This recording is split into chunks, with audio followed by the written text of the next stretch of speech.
नमस्कार। दोपहर समाचार में आपका स्वागत है।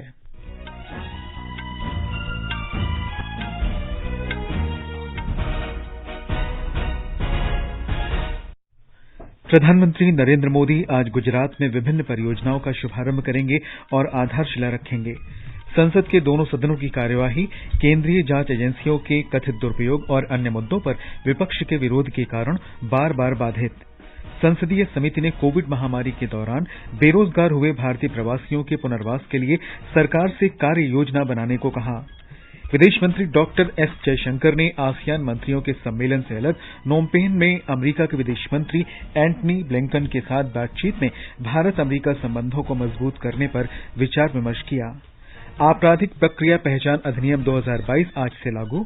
भारत और अमेरिका इस वर्ष अक्टूबर में उत्तराखंड के औली में व्यापक सैन्य अभ्यास करेंगे। अमेरिकी संसद की स्पीकर नैन्सी पेलोसी के ताइवान से दक्षिण कोरिया पहुंचने के बाद चीन ने ताइवान में सबसे बड़े सैन्य अभ्यास की शुरुआत की। अमेरिका की सीनेट ने फिनलैंड और स्वीडन के नेटो में शामिल होने के प्रस्ताव को मंजूरी दी। और बर्मिंघम में राष्ट्रमंडल खेलों में मृदुल बोरगोहेन, अमित पंघाल, शरद कमल, सौरभ घोषाल, दीपिका पल्लिकल, मणिका बत्रा, हेमा दास और जोशना चिनप्पा अपने अपने मुकाबले खेलेंगे। दोपहर समाचार में मुनीश शर्मा के साथ मैं निखिल कुमार। प्रधानमंत्री नरेंद्र मोदी आज वीडियो कॉन्फ्रेंस के माध्यम से गुजरात के धर्मपुर में श्रीमद राजचंद्र मिशन की विभिन्न परियोजनाओं का शुभारंभ करेंगे और आधारशिला रखेंगे। ये कार्यक्रम शाम 4:30 बजे होगा। एक रिपोर्ट। प्रधानमंत्री नरेंद्र मोदी वलसाड जिले के धर्मपुर में लगभग 200 करोड़ रुपए की लागत से बने श्रीमद राजचंद्र मल्टी स्पेशलिटी अस्पताल का उद्घाटन करेंगे। 250 बिस्तरों के इस अस्पताल में अत्याधुनिक चिकित्सा सुविधाएं उपलब्ध होंगी। इससे दक्षिण गुजरात के लोगों को विशेष रूप से लाभ होगा। इस कार्यक्रम में प्रधानमंत्री लगभग 70 करोड़ रुपए की लागत से बनने वाले श्रीमद राजचंद्र पशु अस्पताल की भी आधारशिला रखेंगे। इस अस्पताल में पशुओं की देखभाल और उपचार के लिए पारंपरिक औषधि के साथ साथ समग्र चिकित्सा देखभाल भी उपलब्ध होगी। इसके अलावा प्रधानमंत्री महिलाओं के लिए श्रीमद राजचंद्र उत्कृष्टता केंद्र की भी आधारशिला रखेंगे। इस केंद्र में 700 से अधिक जनजातीय महिलाओं को रोजगार मिलेगा और हजारों लोगों को आजीविका की व्यवस्था होगी। अपर्णा खुन, आकाशवाणी समाचार, अहमदाबाद। लोकसभा की कार्यवाही केंद्रीय जांच एजेंसियों के कथित दुरुपयोग पर विपक्षी दलों के हंगामे के कारण पहले 2 बजे तक और फिर दिन भर के लिए स्थगित कर दी गई। आज सवेरे सदन की कार्यवाही शुरू होते ही कांग्रेस और डीएमके पार्टी के सदस्य नारे लगाते हुए सदन के बीचों बीच पहुंच गए। अध्यक्ष ओम बिरला ने प्रश्नकाल चलाने की कोशिश की, लेकिन सदस्य लगातार हंगामा करते रहे। राज्यसभा में भी कमोबेश ऐसी ही स्थिति बनी रही। पहले स्थगन के बाद 12 बजे कार्यवाही शुरू होने पर कांग्रेस, तृणमूल कांग्रेस, शिवसेना और अन्य विपक्षी दलों के सदस्य सरकार के खिलाफ नारे लगाते हुए सदन के बीचों बीच पहुंच गए। डीएमके, वामदल और अन्य दलों के सदस्य खड़े हो गए। सदन में विपक्ष के नेता मल्लिकार्जुन खड़गे ने कहा कि संसद सत्र जारी रहने के बावजूद उन्हें आज प्रवर्तन निदेशालय ने तलब किया। उन्होंने आरोप लगाया कि सरकार लोकतंत्र और विपक्ष को दबाने की कोशिश में लगी है। उन्होंने कहा कि लेकिन विपक्ष दबेगा नहीं। प्रतिक्रिया व्यक्त करते हुए सदन के नेता पीयूष गोयल ने जांच एजेंसी के कामों में सरकार के हस्तक्षेप के आरोपों को खारिज कर दिया। उन्होंने कहा कि सरकार प्रवर्तन निदेशालय के कार्यों में दखलंदाजी नहीं करती। उन्होंने कहा कि विपक्ष को कानून का पालन करना चाहिए और सदन की कार्रवाई चलने देनी चाहिए। शोर शराबे के बीच प्रश्नकाल की कार्रवाई पूरी की गई। इससे पहले आज सवेरे सदन की कार्रवाई शुरू होते ही सभापति एम वेंकैया नायडू ने प्रवर्तन निदेशालय के कथित दुरुपयोग, अग्निपथ योजना और अन्य मुद्दों पर कांग्रेस तथा आम आदमी पार्टी द्वारा लाए गए स्थगन प्रस्ताव को खारिज कर दिया। विपक्ष के नेता मल्लिकार्जुन खड़गे ने आरोप लगाया कि केंद्र सरकारी विपक्षी दलों को दबाने के लिए स्वायत्त निकायों का भी दुरुपयोग कर रही है। सदन की कार्रवाई अब जारी है। संसदीय समिति ने सरकार से कहा है कि वो कोविड महामारी के दौरान विदेशों में काम करने वाले भारतीयों के पुनर्वास के लिए तुरंत परामर्श शुरू करे। पीपी चौधरी के नेतृत्व में विदेश मंत्रालय की समिति ने कल संसद में अपनी रिपोर्ट पेश की। समिति के अनुसार प्रवासी भारतीयों के कल्याण के लिए सरकार विभिन्न कार्यक्रम और योजनाएं लागू कर रही है, लेकिन इसमें प्रवासी बेरोजगारों के पुनर्वास के लिए कोई विशेष योजना नहीं है। इन बेरोजगार प्रवासियों में खाड़ी देशों के वे प्रवासी भी शामिल हैं जिन्हें कोविड महामारी में अपने काम से वंचित होना पड़ा था। समिति ने सिफारिश की है कि अन्य मंत्रालयों और संबंधित विभागों के समन्वय के साथ ऐसे कामगारों के लिए व्यापक पुनर्वास की योजना बनाई जाए। राज्य सरकारों को भी इस दिशा में कदम उठाने चाहिए। इलेक्ट्रॉनिक्स और सूचना प्रौद्योगिकी राज्य मंत्री राजीव चंद्रशेखर ने कहा है कि व्यक्तिगत डेटा संरक्षण विधेयक को वापस लेने के बाद सरकार ये उचित समझती है कि डिजिटल गोपनीयता कानूनों समेत वैश्विक मानक कानूनों को नए सिरे से वापस लाया जाए। उन्होंने संसद से बाहर कहा कि इससे स्टार्टअप नवाचार पारिस्थितिकी तंत्र को बढ़ावा देने के साथ साथ नागरिकों की निजता के मौलिक अधिकार की भी रक्षा हो पाएगी। आपराधिक प्रक्रिया पहचान अधिनियम 2022 आज से लागू हो गया है। नया अधिनियम आपराधिक मामलों में जांच और रिकॉर्ड को संरक्षित करने के लिए दोषियों तथा अन्य व्यक्तियों की पहचान करने का अधिकार देता है। इसमें उंगलियों, हथेली और पैरों के निशान, फोटोग्राफ, आंखों की पुतली और रेटिना स्कैन, शारीरिक तथा जैविक नमूनों का विश्लेषण शामिल है। यह अधिनियम राष्ट्रीय अपराध रिकॉर्ड ब्यूरो को अपराधी की शिनाख्त के रिकॉर्ड इकट्ठा करने, उन्हें संरक्षित करने और उन्हें साझा करने, एक निर्धारित अवधि के बाद उन्हें नष्ट करने और निपटान का भी अधिकार देता है। अधिनियम के तहत पुलिस या जेल अधिकारियों को किसी भी व्यक्ति की पहचान करने का अधिकार दिया गया है। प्रधान न्यायाधीश न्यायमूर्ति एनवी रमन्ना ने उच्चतम न्यायालय में न्यायाधीश न्यायमूर्ति उदय उमेश ललित को उनके स्थान पर प्रधान न्यायाधीश बनाने की सिफारिश की है। उन्होंने विधि और न्याय मंत्री किरेन रिजिजू को अपनी सिफारिश भेज दी है। न्यायमूर्ति श्री रमन्ना इस महीने सेवानिवृत्त हो रहे हैं। ये समाचार हमारी वेबसाइट newsonair.com/hindi और हमारे mobile app news on AIR पर भी उपलब्ध हैं। सुनो ना। हाँ? सोच रहा हूँ अपना बिजनेस क्यों न बढ़ा लूं। तो रोका किसने है? हाँ? रोका तो किसी ने नहीं, पर समझ नहीं आ रहा कि मदद किससे मांगूं। मुझसे। तुमसे? तो अच्छा बताओ फिर। आकाशवाणी है ना, मैंने सुना है उसका नेटवर्क देश भर में फैला है। पर उससे मेरा क्या फायदा? देखो, फायदा है, जिस शहर में चाहो विज्ञापन की मदद से उपभोक्ताओं तक पहुँच जाओ। पर अब ये भी तो बता दो कि आकाशवाणी से संपर्क कैसे करूं? बहुत आसान है, मैं बताती हूँ। नंबर नोट करो, 870-001-4242। ओ 870-001-4242। हाँ। लो अभी फोन लगाता हूँ 870-001-4242 पर।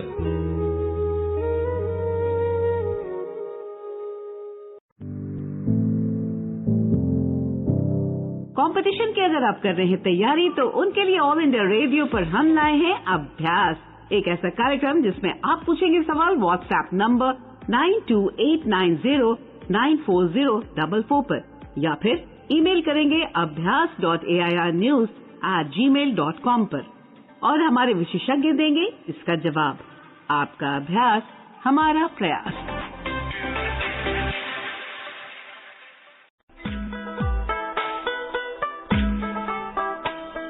Northeast Diary, broadcast every Thursday and Sunday at 5:30 p.m. brings very interesting and enchanting stories from the 8 Indian states of Northeast India. Northeast Diary today at 5:30 p.m. presents an exclusive interview with Amanda Basaimoy, a popular writer and poet from Shillong. Looking forward to see you there.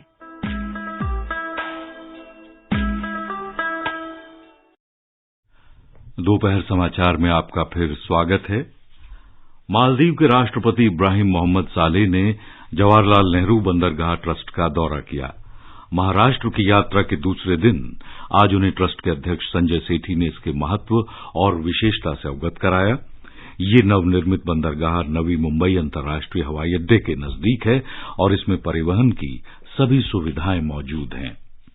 आगे बढ़ने से पहले मुख्य समाचारों पर एक नजर। प्रधानमंत्री नरेंद्र मोदी आज गुजरात में विभिन्न परियोजनाओं का शुभारंभ करेंगे और आधारशिला रखेंगे।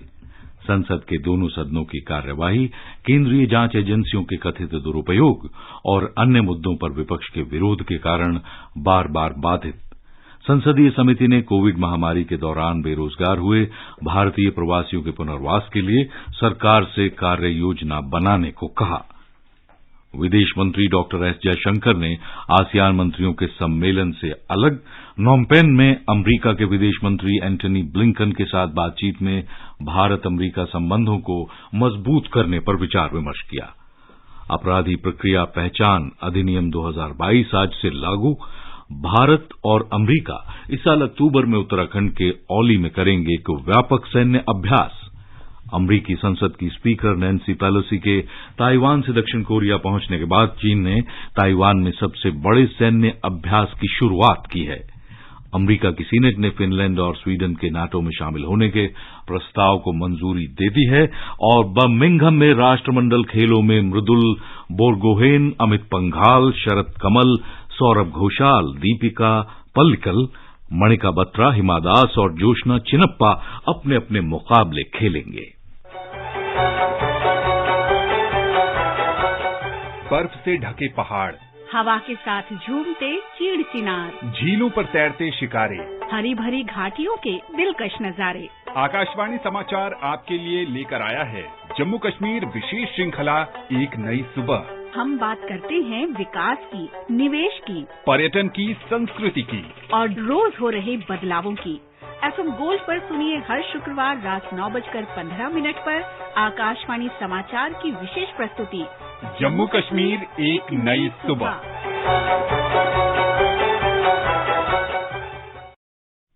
सरकार ने कल से 15 अगस्त तक देश भर में अपने सभी संरक्षित स्मारकों और स्थलों पर आगंतुकों तथा पर्यटकों का प्रवेश निःशुल्क कर दिया है। पर्यटन मंत्री जी किशन रेड्डी ने बताया कि आजादी का अमृत महोत्सव और 75वें स्वाधीनता दिवस समारोह के उपलक्ष्य में ये निर्णय लिया गया है। अब हर घर की छत पर शान से फहरेगा तिरंगा, गुनगुनाए जाएंगे नव विकास के गीत, आन बान शान का प्रतीक राष्ट्रध्वज तिरंगा। आइए आजादी के अमृत महोत्सव के पावन अवसर पर इस स्वाधीनता दिवस हर घर फहराते हैं तिरंगा और लेते हैं भव्य और सशक्त भारत के निर्माण का संकल्प। आइए हर घर फहराएं तिरंगा।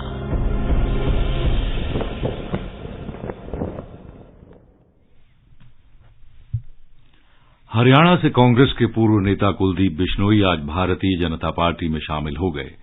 वो आज नई दिल्ली स्थित भाजपा मुख्यालय में जल शक्ति मंत्री गजेंद्र सिंह शेखावत और हरियाणा के मुख्यमंत्री मनोहर लाल खट्टर की उपस्थिति में पार्टी में शामिल हुए। विदेश मंत्री डॉक्टर एस जयशंकर ने आज कंबोडिया की राजधानी नोमपेन में अमरीका के विदेश मंत्री एंटनी ब्लिंकन से मुलाकात की। डॉक्टर जयशंकर ने एक ट्वीट में कहा कि आसियान देशों के मंत्रियों की बैठक से इतर दोनों नेताओं ने भारत अमरीका संबंधों को मजबूत करने और वैश्विक स्थिति पर विचार विमर्श किया। डॉक्टर जयशंकर ने ऑस्ट्रेलिया के विदेश मंत्री पेनी वॉग से भी भेंट की और क्षेत्रीय तथा वैश्विक मुद्दों पर चर्चा की। भारत और अमरीका इस वर्ष अक्टूबर में उत्तराखंड के औली में एक पखवाड़े का व्यापक सैन्य अभ्यास करेंगे। दोनों देशों का ये 18वां संयुक्त युद्धाभ्यास 14 से 31 अक्टूबर तक चलेगा। इसका उद्देश्य दोनों देशों की सेनाओं के बीच सहयोग और अंतर संचालकता को बढ़ाना है। पिछला युद्धाभ्यास पिछले वर्ष अक्टूबर में अमरीका के अलास्का में हुआ था। चीन ने आज सवेरे ताइवान की घेराबंदी करके अब तक का सबसे बड़ा सैन्य अभ्यास शुरू कर दिया है। अमरीकी संसद की स्पीकर नैन्सी पेलोसी के कल ताइवान यात्रा से लौटने के बाद ही चीन ने ये कार्रवाई की है। उनकी इस यात्रा पर चीन ने कड़ी प्रतिक्रिया व्यक्त करते हुए ताइवान के चारों तरफ समुद्र में सैन्य अभ्यास शुरू करने की चेतावनी दी थी। समुद्र का ये वो क्षेत्र है जहां सभी देशों की गतिविधियां होती हैं। ताइवान के रक्षा मंत्रालय ने बताया है कि वो इस अभ्यास पर कड़ी नजर रखे है और किसी भी संघर्ष के लिए पूरी तरह तैयार है। हालांकि वो ऐसा करना नहीं चाहता है। अपने एक वक्तव्य में राष्ट्रीय सुरक्षा मंत्रालय ने कहा है कि वो युद्ध न चाहते हुए भी तैयारियां जारी रखेगा। पेइचिंग से प्रकाशित सरकारी समाचार पत्रिका ग्लोबल टाइम्स ने कहा है कि इस तरह का सैन्य अभ्यास पहले कभी नहीं किया गया। ताइवान ने इसे तर्कहीन बताते हुए कहा है कि यह अंतर्राष्ट्रीय शांति व्यवस्था के लिए एक चुनौती है। अमेरिका की सीनेट ने फिनलैंड और स्वीडन के नेटो में शामिल होने के प्रस्ताव को मंजूरी दे दी है। इन दोनों देशों के नेटो में शामिल होने संबंधी प्रस्ताव के अनुमोदन के लिए 2/3 बहुमत की जरूरत थी। प्रस्ताव को 95 सांसदों का समर्थन मिला है। अमेरिका के राष्ट्रपति जो बाइडेन ने एक वक्तव्य में कहा कि इस ऐतिहासिक प्रस्ताव का पारित होना नेटो के प्रति अमेरिका की निरंतर प्रतिबद्धता का संकेत है। श्री बाइडेन ने कहा कि ये सुनिश्चित किया जाएगा कि नेटो गठबंधन आज और कल की चुनौतियों से निपटने के लिए तैयार हो। ये समाचार आकाशवाणी से प्रसारित किए जा रहे हैं। ताजा समाचार जानने के लिए आप हमारे Twitter handle @AIR News Hindi को फॉलो कर सकते हैं। आकाशवाणी आपके लिए लेकर आया है कार्यक्रम एक कदम और बुजुर्गों के लिए। 7 अगस्त को प्रसारित होने वाले हमारे कार्यक्रम का विषय है वरिष्ठ जन के लिए बैंकिंग सुविधाएं। आप अपने सवाल हमें 4 अगस्त तक भेज सकते हैं। हमारा व्हाट्सएप नंबर है 9289094044। आप अपने सवाल हमें इस पते पर ईमेल भी कर सकते हैं, एक कदम और AIRnews@gmail.com। बर्मिंघम राष्ट्रमंडल खेलों के छठे दिन कल भारत ने 5 पदक जीते। ब्यौरे के साथ हैं खेल डेस्क से आनंद श्रीवास्तव। 22वें राष्ट्रमंडल खेलों के 7वें दिन आज लंबी कूद में मुरली श्रीशंकर और मोहम्मद अनस पदक के लिए अपनी दावेदारी पेश करेंगे। 200 मीटर रेस में हिमा दास ट्रैक पर होंगी। महिला हैमर थ्रो में खेल प्रेमियों की निगाहें सरिता रोमित सिंह और मंजू बाला पर टिकी होंगी। मुक्केबाजी में अमित पंघल, सागर अहलावत, रोहित टोकस और Jaismine Lamboria quarter final bout में पदक पक्का करने के लिए पंच जड़ेंगे। बैडमिंटन में सिंगल्स मुकाबलों में पीवी सिंधु, आकर्षी कश्यप, किदाम्बी श्रीकांत और लक्ष्य सेन एक्शन में होंगे। स्क्वॉश में दीपिका पल्लिकल और सौरव घोषाल, जबकि जोशना चिनप्पा और हरिंदर पाल संधू की जोड़ी मिक्स डबल्स में अपनी चुनौती पेश करेगी। सेमीफाइनल में पहले ही जगह बना चुकी भारतीय पुरुष हॉकी टीम का अपने अंतिम लीग मैच में वेल्स से सामना होगा। टेबल टेनिस में महिला सिंगल्स में मनिका बत्रा, श्रीजा अकुला और रीच टेनिसन राउंड ऑफ 32 के मुकाबले खेलेंगी। पुरुष डबल्स और मिक्स डबल्स में भी भारतीय पैडलर्स एक्शन में होंगे। जिम्नास्टिक में बलवीन कौर फाइनल में जगह बनाने की कोशिश करेंगी। इससे पहले कल भारत ने 5 पदक जीते। तेजस्विन शंकर ने पुरुषों की ऊंची कूद में 2.22 मीटर छलांग लगाकर कांस्य पदक जीता। भारोत्तोलन में गुरदीप सिंह ने 109 किलोग्राम से अधिक भार वर्ग में कांस्य पदक जीता। लवप्रीत सिंह ने 109 किलोग्राम वजन वर्ग में ब्रॉन्ज मेडल अपने नाम किया। स्क्वॉश में सौरभ घोषाल ने इतिहास रचते हुए कांस्य पदक जीतने में कामयाबी पाई। भारत 5 स्वर्ण सहित 18 पदक लेकर पदक तालिका में 7वें स्थान पर है। आज मृदुल बोरगोहेन और शरद कमल पर भी लोगों की निगाहें होंगी।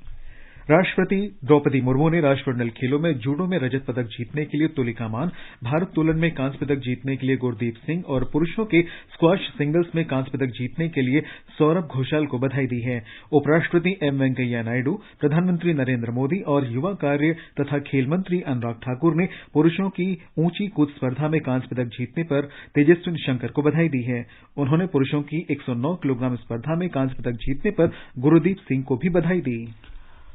सूचना और प्रसारण मंत्री सचिव अपूर्व चंद्रा ने भारत में डिजिटल प्रसारण रेडियो पर आज एक रिपोर्ट जारी की। इस मौके पर प्रसार भारती के मुख्य कार्यकारी अधिकारी मयंक अग्रवाल भी उपस्थित थे। नई दिल्ली में एक बैठक में सूचना और प्रसारण सचिव अपूर्व चंद्रा ने कहा कि डिजिटल रेडियो के माध्यम से गुणवत्ता में सुधार होगा। उन्होंने कहा कि एक ही बैंडविड्थ पर कई कार्यक्रम प्रसारित किए जाएंगे। Radio is very important because that will lead to multiplication of channels using within the same bandwidth and will provide a lot of avenues to the listeners and to the broadcasters also to segregate what they are offering. There can be channels which are dedicated to music, there can be channels which are dedicated to sports or local events or health or whatever. I mean, there can be, then it is up to the imagination of the broadcaster. And the quality also will improve substantially within the same bandwidth. आजादी का अमृत महोत्सव के अंतर्गत आइए अब सुनते हैं आकाशवाणी की विशेष प्रस्तुति आजादी का सफर। आजादी का अमृत महोत्सव।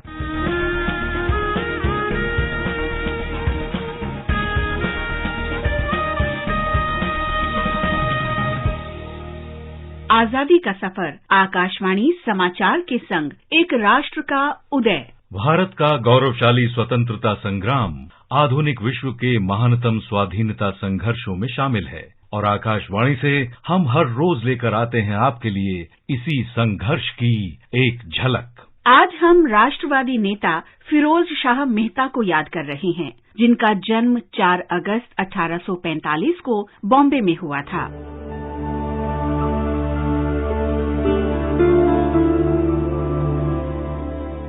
मेहता ने 1864 में लिंकन इन में प्रवेश किया और बार के लिए योग्यता प्राप्त की। इंग्लैंड में रहते हुए वो दादा भाई नौरोजी से मिलने जाया करते थे और ये मुलाकातें उनके उदार दृष्टिकोण को ढालने में महत्वपूर्ण साबित हुई। केटी तैलंग और बदरुद्दीन तैयब जी के अलावा रानाडे गोखले, दिनशॉ वाचा, उमेश चंद्र बनर्जी और बाल मोहन वागले उनके कुछ करीबी दोस्त थे। शिक्षा के प्रति वो जीवन भर आकर्षित रहे। फिरोज शाह मेहता ने शिक्षा को ऐसा माध्यम माना जिसके जरिए भारत तेजी से अपना आधुनिकीकरण कर सकता है। उन्होंने स्वदेशी बैंक यानी सेंट्रल बैंक ऑफ इंडिया की स्थापना में मदद की। मेहता को मुख्य रूप से आधुनिक बॉम्बे नगर निगम के संस्थापक के रूप में याद किया जाता है, जिसे उन्होंने लगभग आधी शताब्दी तक विशिष्ट तरीके से बढ़ावा दिया और वहां सेवा की। वो मुख्य रूप से अंग्रेजी समाचार पत्र बॉम्बे क्रॉनिकल की स्थापना के लिए जाने जाते थे, जो राष्ट्रवादी आंदोलन के प्रति भारतीय जनता की राय व्यक्त करने के लिए एक महत्वपूर्ण साधन बन गया था।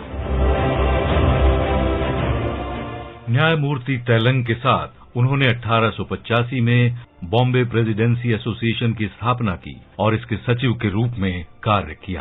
फिरोज शाह मेहता भारतीय राष्ट्रीय कांग्रेस के संस्थापक सदस्यों में शामिल थे। उन्होंने 1890 में कलकत्ता में आयोजित कांग्रेस अधिवेशन की अध्यक्षता की। अध्यक्षीय संबोधन में फिरोज शाह मेहता ने कहा, साथियों, वो तमाम आंदोलन जिन्हें लेकर हम चिंतित हैं, वो कई चरणों से गुजरते हैं। पहला चरण होता है उपहास का, दूसरा होता है दुष्प्रयोग का, जिसके बाद मिलती है कुछ रियायत, और वो भी आंदोलन को और आगे न बढ़ाने की चेतावनी के साथ। और इन सब का अंतिम चरण वो होता है दोस्तों, जब आंदोलन के मकसद को अपनाया जाता है। लेकिन इस हैरत के साथ कि इसे पहले क्यों नहीं अपनाया गया। हमने पहले दोनों चरण पार कर लिए हैं। आज हम शहीद रामकृष्ण बिस्वास को भी याद कर रहे हैं, जो बंगाल के चटगांव के निवासी थे, जो कि अब बांग्लादेश में हैं। वो मास्टरदास सूर्य सेन के चटगांव के क्रांतिकारियों के समूह के सदस्य थे।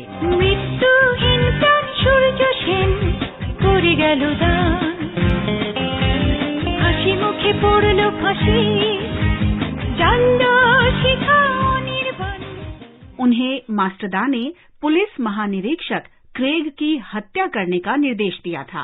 वे रामकृष्ण काली चक्रवर्ती के साथ 1 दिसंबर 1930 को चांदपुर स्टेशन गए। उन्होंने क्रेग समझकर कोमिला के चांदपुर में इंस्पेक्टर तारिणी मुखर्जी को गोली मारकर उनकी हत्या कर दी। पुलिस ने उनका पीछा किया और उस जगह से करीब 22 मील दूर उन्हें पकड़ लिया गया। अदालत में उन पर मुकदमा चलाया गया और उन्हें मौत की सजा सुनाई गई। रामकृष्ण बिस्वास को 2 मार्च 1932 को अलीपुर सेंट्रल जेल में फांसी दे दी गई। धरती के वीर सपूत रामकृष्ण बिस्वास को आकाशवाणी समाचार की ओर से शत शत नमन।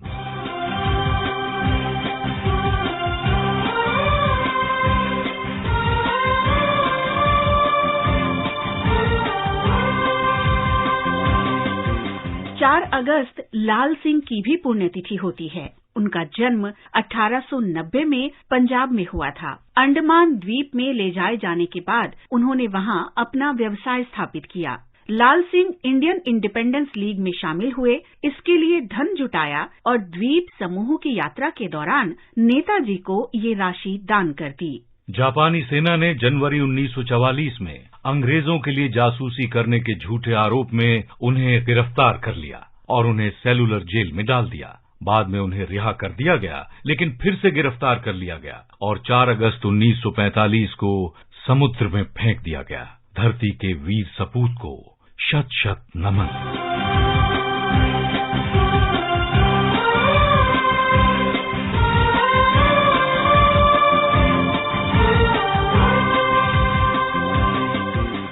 4 अगस्त शहीद रंगा खां की भी पुण्यतिथि है। वो अंग्रेजी ईस्ट इंडिया कंपनी की घुड़सवार सेना में कार्यरत थे। उन्होंने कंपनी की सेना की नौकरी छोड़ दी और 1857 में प्रथम स्वतंत्रता संग्राम में भाग लिया। उन्हें मुजफ्फरपुर में विद्रोह और लूट के आरोप में गिरफ्तार किया गया। रंगा खां पर मुकदमा चलाया गया और 4 अगस्त 1857 को उन्हें फांसी दे दी गई। आकाशवाणी समाचार की ओर से बहादुर शहीद रंगा खां को नमन।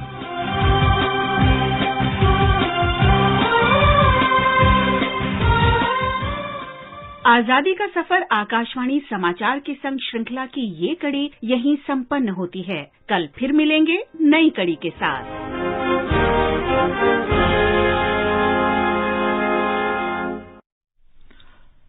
राष्ट्रव्यापी कोविड टीकाकरण अभियान के अंतर्गत देश में अभी तक 205 करोड़ 22 लाख से अधिक टीके लगाए जा चुके हैं। स्वास्थ्य मंत्रालय ने बताया कि कल 38,20,000 से ज्यादा टीके लगाए गए। इस दौरान 19,893 नए मरीजों की पुष्टि हुई। वर्तमान में 1,36,478 रोगियों का इलाज चल रहा है और स्वस्थ होने की दर है 98.5। पिछले 24 घंटों के दौरान 20,419 रोगी ठीक हुए। राष्ट्रीय राजधानी दिल्ली में चौथे व्यक्ति में मंकी पॉक्स संक्रमण की पुष्टि हुई है और इसके साथ ही देश में मंकी पॉक्स संक्रमितों की संख्या हो गई है 9। केंद्र सरकार ने इससे बचाव के लिए क्या करें और क्या न करें की सूची जारी की है। परामर्श में कहा गया है कि लंबे समय तक या बार बार संक्रमित मरीज के संपर्क में आने पर मंकी पॉक्स हो सकता है। ये भी सलाह दी गई है कि संक्रमण का फैलाव रोकने के लिए संक्रमित व्यक्ति को अलग करके रखा जाना चाहिए। हाथों की सफाई के लिए साबुन या सैनिटाइजर के इस्तेमाल तथा मास्क और ग्लव्स के उपयोग की सलाह दी गई है। और अब आज का संस्कृति संदेश जो समर्पित है पार्श्व गायक अभिनेता किशोर कुमार को।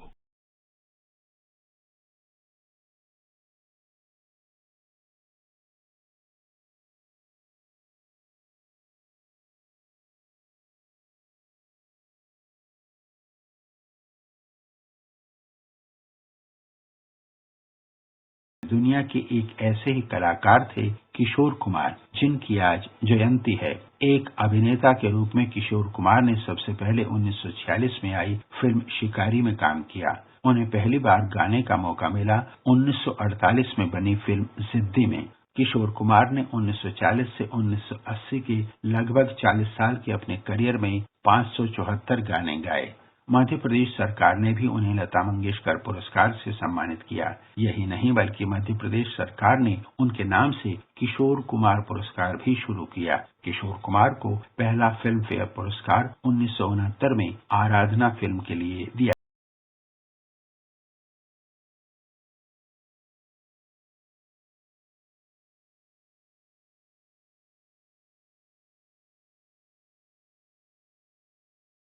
फिल्म पड़ोसन में उन्होंने जिस मस्त मौला आदमी के किरदार को निभाया था, वही किरदार वे जिंदगी भर अपनी असल जिंदगी में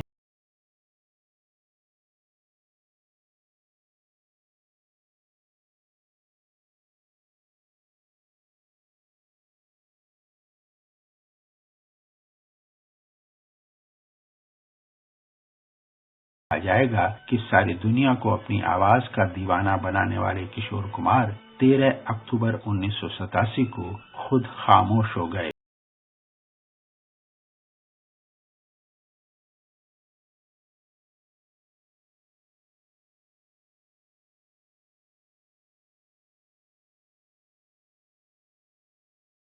और अंत में मुख्य समाचार एक बार फिर से।